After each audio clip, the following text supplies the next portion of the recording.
nik amadi ureigi apunba photo ama ahanba lamay aduda napli photo adubo nushina naladuna yingli mathangi anisuba lamay adu amu hangdoklaga yingli 2011 June gi tarik kunmathoi urei nikamayok nana lairik ama pairaduna bench aduda famthai niksu lairik ama parambadagi urei da yenglei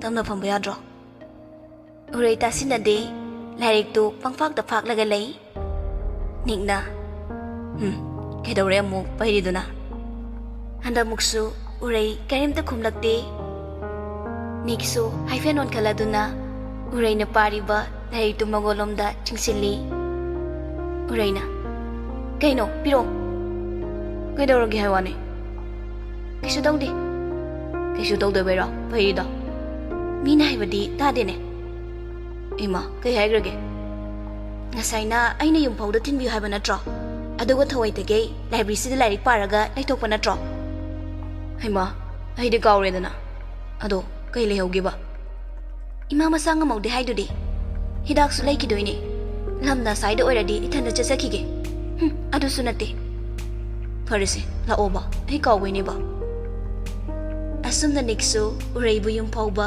thinba lakli pharmacy amagi mamangda gari du khamlaga urei hidak leibagi kumthaduna changkre hidak iba chedo pidaduna hidak singdu leibra hangli laibuk phobadagi hidak singdu so loina fangli ureina kaya tarage lising amaga chama tare lising amado adu khakta pibiro reisu paisa do pigi haiduna masing thirubada mahana puraklami badu lising ama pharamdre se sidlere urei non khalai yambo nikna chasira ureisu hidak sing du pairaga lakli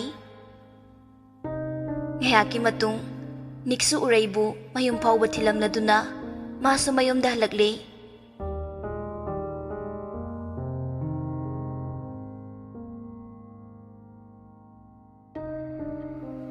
ahingi michik miracle tadraba thawai panba jiba khudingmak awa pothanakhraba matamni adugumlaba matam aduda urei thazamabu magi kagi phaliba thongnaw adudagi yingzari yengna chimbaldaso momomi noktamjari kolgi ring kinglakpaduda magi nakanda leiriba phone du paikhatuna call du receive tawi yambo hau konjel sibu kaino thamoi daga pale niki wahai duda momo nokjari yambo ngasi ni thajase yam phajai yambung si yengone niksu makok to haifet chapter aduna magi thongnaw adudagi yingli ureina yingobo yambo au phajai ado kai mathel jaraba achamba chai yambung de chadri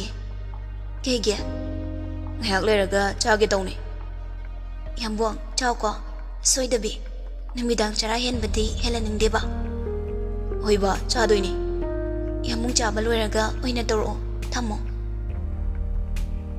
Liza sora muktang sang hondok laga mathangi ani subala maido amuk phakdokli June gi tarik kunmanga Liza na kaino tang sibo chongkan kala iri sibo amo makha patharakli chanthoina ekhoi gidi mi sulaiti ngana la oko reina hoi nakandagi finlena Ray, ngaiko. Rayna, ke haige. Finlay, mga kadu haifet na ikatlaga. Kaino, nanga di am haigali de. Nung si pami, lawbi ki haraga. At am chaw thokpa. Uy da bada wasum haraga kay dong na doy no. Nung di sing say bagum thoka ni. Chanthoi, lao chase. Finlay na, uray gi makutu ta fari. Thado, namay duda kupak sina tharak dringay. Finlay karem na nanok laga nang nangame thadok jara chakho ai na ngame dana Mikupsida nangbu pura chatoini. Chantoina. Kaino Finle? Nangi chakwata bana tawdo. Mimang tholakano. Finle na. Ado ada khangde. Ai uraibu ngasi mapura chatkani. Nakoi kanana su thingbu yaroi. Khangaude nakandagi sapu kanna Finle gi mamai duda thilaki. Finle du khara chathoklaga tai. Nikna. Aina thingladi. Finle du fuhawalai. Oi, nang kai orige. Aduk yang faw sari do. Ni usitana doklaga. Ai magi biab ori kamdau seba. Finle sauna makhyatu chiklaga. Fai fai, one day. Finle do makut ka singlamaga chatkre. Nikna. Huh. Dihe sakta siga. Amuk thinbada mabudo mabendo uni di khangri. Reiromda onsiladuna. Kesu tawdo natro. Law jase. Ai kyam harawi khangbra. Yambung naga adumai laaga miga punabada. Yambung sa ai budi thamoi singna nungdi nusi bazani. Adubo nupani kana khangba. Mada yam sawi haibadi khangeba. Mamito ngaksangang ba. As ay foki dana na hani yingzade. Laiza supana pana mamonokli. Matanggi ani suba lamai du phakdok laga amuk pa bahori. Julai gi tarik 15 Nomaijing numit. Laiza du pa bahogi tawbaga Rasel na mama haina sensilaglami. Laiza su dai du mon makada thamkre. Lao lao mama fi yung du pirage. Mama kenom haibiora. Haibio. Adura aina ko taste fast tabagi Mr. Notebook piraiba. Asing biro sana. Yung ko. Rasel harauna Laiza da notebook tu magi bag tagi lauthoklaga yingali. Laiza Rasel bu kola duna. Aduni dana sanadi maramui. Mama na ne chapot mayam laibini. Mama changlami chak chage ba. Hoi wai mama tibiragi lao. Mama boxi ga dogadi. Thabak chathokiye. Laiza su Rasel ga punna kitchen da changminarakli. Kuta sing namdoro mama tibirage. Asum na Laiza su Rasel bu chak thiduna pizabiri. Som da suni Laiza da kol kanna tawri. Laiza di phone du phamung da thamlambadagi tadre. Kaino masibo mana pangajalo. Phana di yame aina tawreise. Oh god, pairo pairo. Aya pairak tini. Aina sarotana ne. Phone ga se laktana langkhidoini. Ni phone du langge tawbaga call ama lakli. Pantharuba tawde kanagino ga yingde phone du sat hekta paikhatli. Kaigina phone paiktride. Malangba ngakna. Sir, hana tawbiramro. Ni phone gi screen du da yinglaga. Oh shit. Malangba kedorage. Malangba na. Sir, asomna mucha namba tawrase hage tawni. Hoi hoi kumtharage. Phone thamkivaga nikna pelabani namdana chofaleba. Handaksu call ama lai. Kana handakna. Yinglubada Laizagi oirami niksu phone du paikhatli. Yambo masai ke pairak makada sana chak pijarubane. Oh kelerage yambo kesuleti. Aduga kaigi phone torami ba. Ngayak sang basida Angel da amta tazege tawbane. Phone su paibirakte do. Hauzik tarasi dia. Ngasai taningba. Mariget kano. Mare mukta halaba. Ho toli da ko nupagi punsi se. Laiza nokladuna. Kaine ambo mi leitro. Laining leisano. Hima. Noksila kano ko. Thamoy ga se paithoke tawi. Thamoy ambo thabak chiladi. Hoi hoi horen kai leroge. Sanage chapoli biro. Hoi ne nangidi. Aigisu. Niksu nokladuna. Hoi hoi namam chapo go yingla chanaba chapom em leitharage.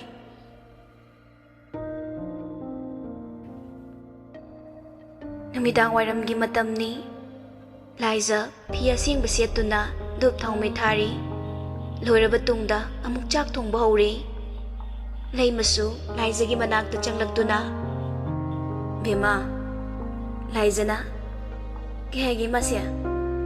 Hayengnya, ina bemagi chanaba hawai chengwai khara tilusoko. Ibungo thabak chatringeda mathanta su leibanina. Hoi masi, horen yamungda hairage. Ho, hairo. Kari thongdoraba. Imasya, sabri amaga bora amaga taurage. Imasi maroidu manbirage. Leimasu bora hongnaba maroi nakupidu malli. Isudia, kada lehawe, narik pahalambane. Asumna wari sanaringay, niksu thabak chatlubagi halakli. Masa sumdring kitchen tamna changlakli. Leimana, halabay bunga. Hoy masi, ngatom ta khali. Bas, ay daw si diba? Minadi, mud amada nungay na changjari. Aduga, mud ka pungchay. Kaya rin bunga, pamudana. Masya, yarnida. Laiza romda, onsiladuna. Tariba, hay mahimda poro. Wahay si kakairam laga, ni moigi kada prabrab kakhatkre. Lai maso, machagi matawduda, hay fiat nok laga lehawi. Jojo bema, piroro. Waramani. Ensang do imayang horage. Laiza su, hay mahidu puraga, niki manakta lakli. Niksu pirolga hongdabi. Sofa da hiptharaga leirami. Laiza su hay mahido table da thammi. Yambo sida leijare. Niksu hiplambadagi phuk hawalai. Chatlage yambo. Hairaga chatpa hawi. Nik Laiza gi khudangdu tap pharaga tingsilli. Aduga magi nakanda phamalli. Laiza mamitu lakthoklaga. Kaino yambo. Ngam to phamo. Kaino chaklo heudriye. Ni Laizana ga hairibadu karisu tade. Magi thokpa ama tawduna lei. Pocketagi rumaldu lagthokladuna Laizagi maida kariba humang marik sing adubu tapna nanthokpirai. Aduga pupu haiduna kamthokpiri. Laizadi chap yungna famlaga nikta tingak yengduna lei. Wabro. Wadi. Humang thuiside. Laiza marai babda khubak tu thamlaga sili sabagini. Laiza Raselgi makol tadabaduda phamung nomda yenglaklami. Leibo dabaduda nikdon silaga hanglei. Yambo sanadi awung manakta. Lari ihaudaina. Lura chatkibane. Laiza amu hogalaga. Ai chatlage yambo. Hai mai si thakto. Imasina lakte hairamani. Hai, ngaiko. Laizabu hanagi mafamda amuk chingthaduna phamalli.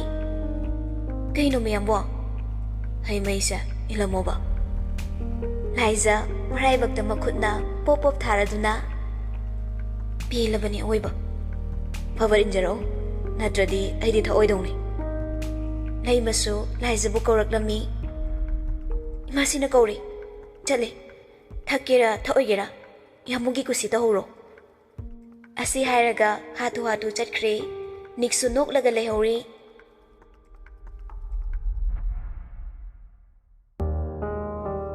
Mayamdu ngasidi punna chak chaminari.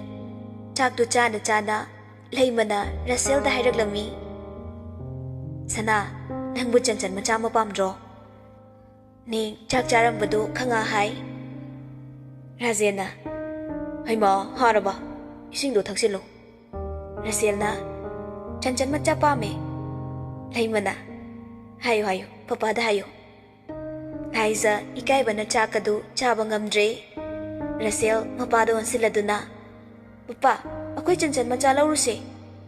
Nigna. Mamada hayo. Rasel amo mamado ansiladuna. Mama, chanchan macha karaino. Leimadi makhutna machindu meladuna tumina nogli. Laizana. Sana chahaporo. Raselna. Dali. Nigna. Hayo hogole he. Niksu hogotu na chatkre. Razenso. Aisu hogole he. Razenso hogot kre. Laimaso chahabadu loiraga loisinaba haiduna phamduna leiri. Laizana, Masya, hogladi hogotpiro, ai adum loisinhorage. Charo, aisu yaubige. Yani Masya, hogotpiro. Sana nang subok siga chalo. Leimaga Raselgasu thokre. Laizasu charibasingdu loisili. Asumna loiraba tungda masu tumba changlakde. Nika Raselgadu phone kari no yingnaga leiri. Laizasu kangtulda ngathaduna phamladuna. Ngasagi daridu makhatana amuk panaba phakdokpa hawi. Pagi hek tawbaga nikton silai. Yambo, tangse kala rise kaygino. Numit kudingi iba dari nati. Marang te ibani. Laizasu makatarodre pataba horakle. Julai gi tarik 15. Sunday numit oibaduda nik amadi urei koiba chatluse haiduna lakli. Cafe amagi mamangda garidu khamlaga makoy anisu punna changminaragli. Ureina, Yambo, Ivani ni hingli makaydi, mafam sida adam laksiko. Ay di mafam se yang ngawzayi. Laktoy ni, ano raw fong? Nangda sinayaga itik-tik na, chasyo mamamga pairaga. Mina hairaga pagi ka tahali. Waiter amasu sangagtuna, coffee ani piramlaga amuk changkri. Ureina, pung kaya tarage?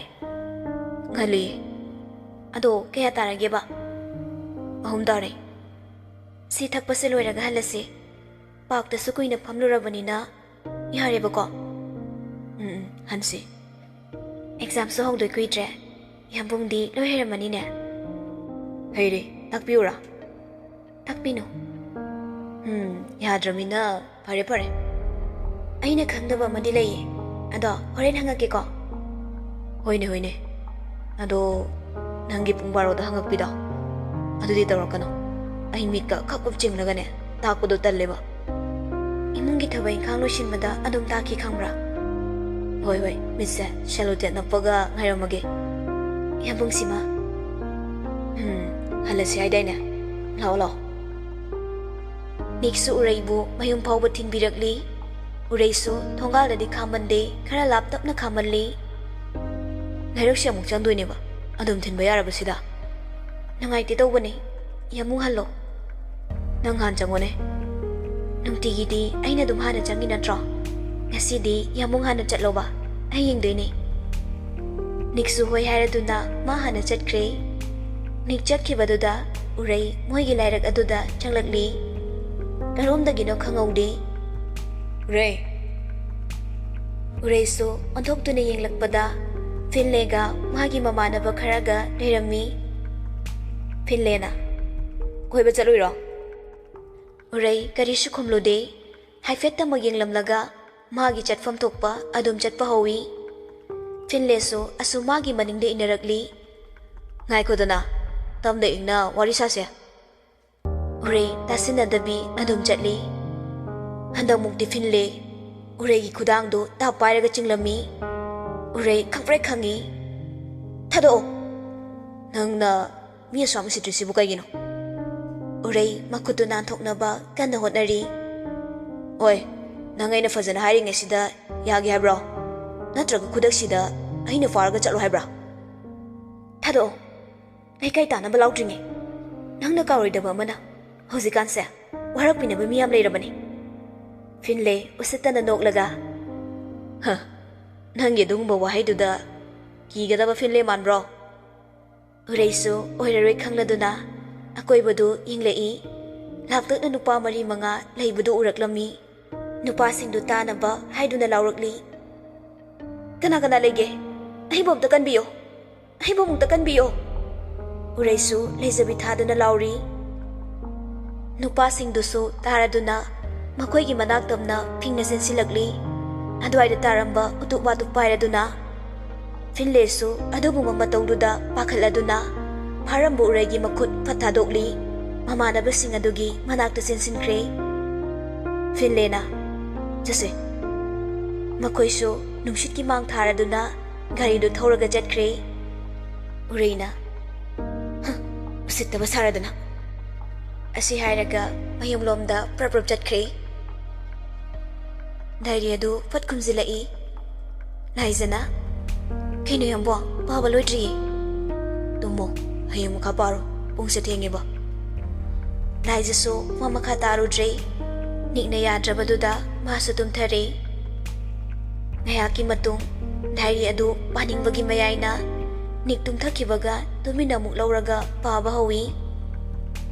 Laiza mathangi lamaydo amuk faktoklaga paba hauri. Asumna lamay singdo mathang parakli. Asumna lamay singdo mathang parakpaduda lamay amada kui khara chawna iribadu thengnarakli. Ngasidagidi aigi diary si iba matam khara leplage khara leiraga amuk iba haurage. Laiza mathangi lamaydo amuk hangdoklaga pai. 2018 February gitang kunmanga. Laiza ngakna. Kaino chahi mayam kalisibo. Adum paragida. Laiza amuk paba haurakli. Ngasisa ay yam nungayba numitne. Amaromdasu pukning yam nungsi. Nungsirabay pamnam namsibu thadoklaga. Pamuba mahakni heli khanduna chalani ko. Ima nangdi ay laytabada yamna warani ko. Layta. Ima ijana nahumagi hawba hawtaba. Chara ama chaminabasu phanglaroy ko. Ngasidi kapke ko. Pina kapchage. Ngayak layradi ay sulosinaba hayraklani. Yambungbungay rurage.